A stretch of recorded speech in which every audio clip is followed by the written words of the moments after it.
Hello, Miss Sanders Mathematicians, coming to you with another video. This time, quotients of integers.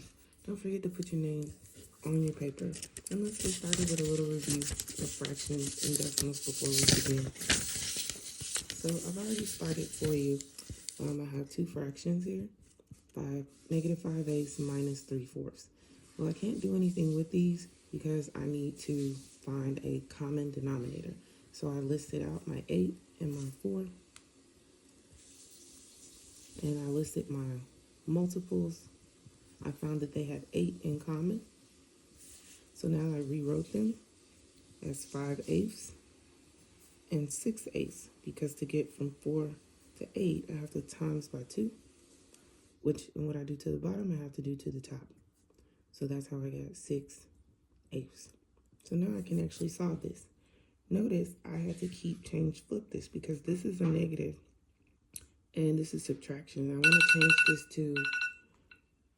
change this to addition sentence because it's easier for me to solve. It might not be easier for you, but it's easier for me. And you can solve it however you know how to do integers. So I keep the first one, which was negative. I'm going to change the subtraction to a plus sign. And then I'm going to flip the positive to a negative. So now I have -5/8 plus -6/8. And I know when I'm adding integers that are negative, I just add them together and then they'll be negative. So when adding fractions, I'm going to add 5 and 6. I get 11. I keep the denominator the same, which is 8. And then because they're both negative, my answer is negative. Now we need to change this mixed number or improper fraction to a mixed number. And in order to do that, we're going to divide.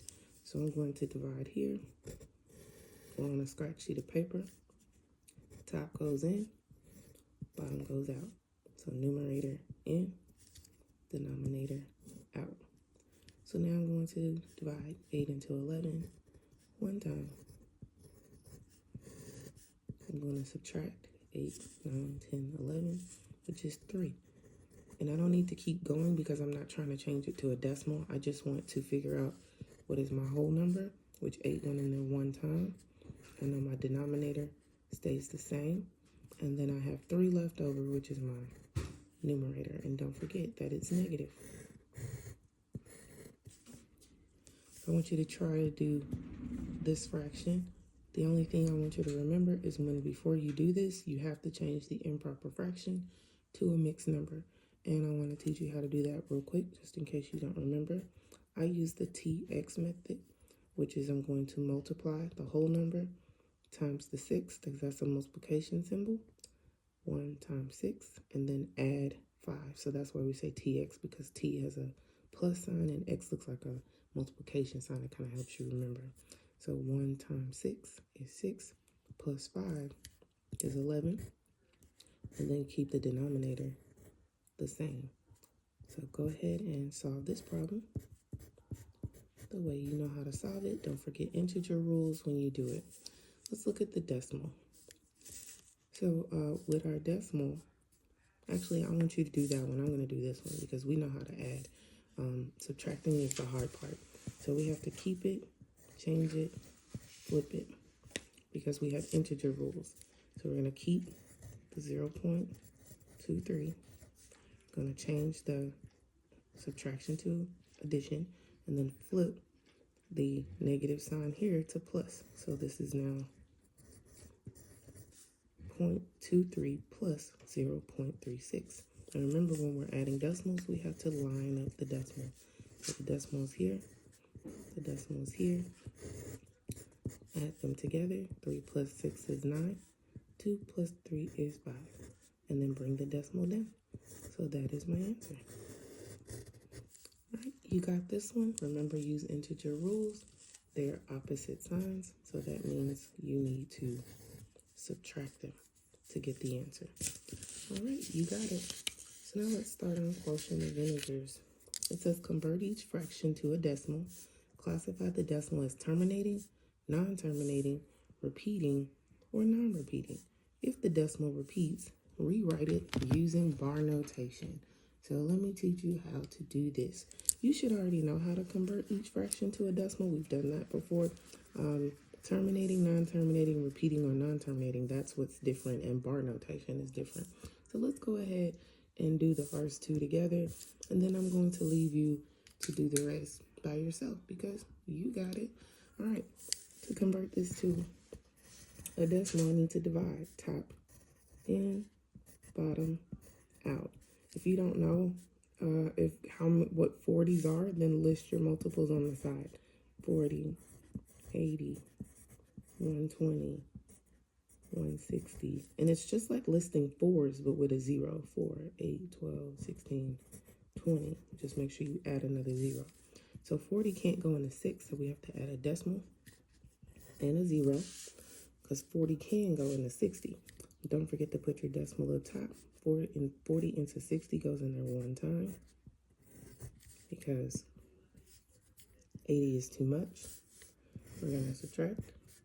We're going to bring it down. We get 20. We add another 0 because we are doing decimals now. So we're going to keep going. Okay, so 40 into 200 is 1, 2, 3, 4, 5. 5 times. All right, and then we are done. So the decimal is 0.15, 0.15. So this ended. So you see how this ended?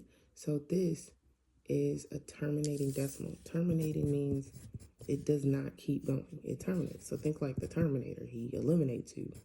You're done. So terminating decimal.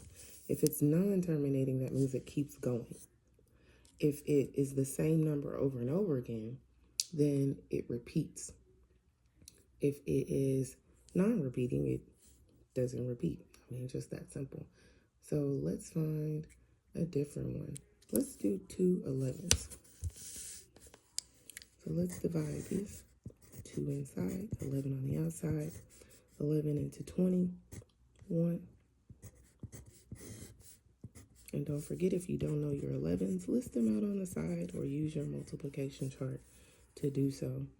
I'm going to subtract. I get 9, bring down 0. 11 into 90 is 8 because 8 times 11 is 88. Then I subtract and I get 1. 88, 89, 90, get 2. Then bring down another 0. 11 into 20 is 1. So it looks like it's already starting to have a pattern, which is 11. And I'm going to subtract. 9 gets a pattern. So I'm not going to keep going because I already see the pattern. It's going to keep going. 1, 8, 1, 8, 1, 8, 1, 8. So the answer to this, the way we write this, we have to use bar notation. So instead of to keep writing 1, 8, 1, 8, 1, 8 over and over again, we just write 1, 8 once and put the bar on top. That's how we write it in bar notation. So because this keeps going, this is repeating, and it's non-terminating. So it's 2 things. So you can have each different ones that have 2 different definitions to them. So this has bar notation, it's repeating, and it's non-terminating. It does not stop. It keeps going forever and ever. All right, I want you to complete 1, 2, 3, the rest of these 2, 4, 6, 8, 10, 3, 7, and 9 by yourself. You can pause the video at this moment, or rewind, and re-look at it until you got it. And you got it. Bye.